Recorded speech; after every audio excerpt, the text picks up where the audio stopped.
So as equity prices rally, what's happening to the bond markets? Well, Todd joins us now live from FIIG Securities.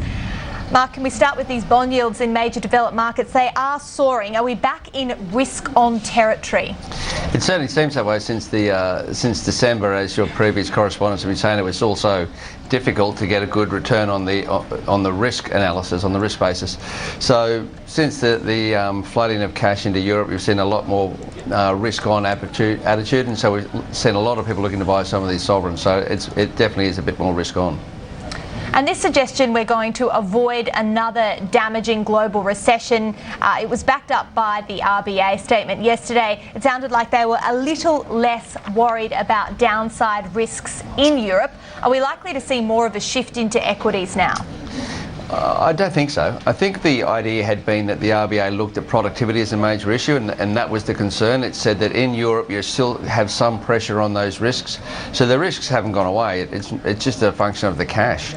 The cash is in the system, and so we're not as concerned, but we are mindful of it. It doesn't suggest for 1 minute that the volume in the equities will start to get, the money will go back into the equities. I think the equities have they haven't necessarily had their day, but the equities have got a harder argument to make because everyone is conscious of the volatility in the market. You just said today that we're off 75 points. We're continuing to see volatility in equity markets that make people unsure of where to make the next investment.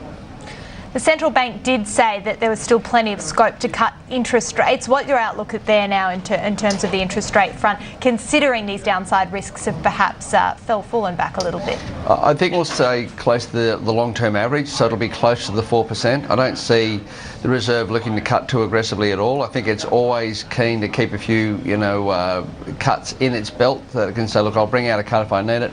It's unlikely for them to start cutting soon. Great. Thanks so much for your analysis today. We do appreciate it. That's Mark Todd from FIIG Securities.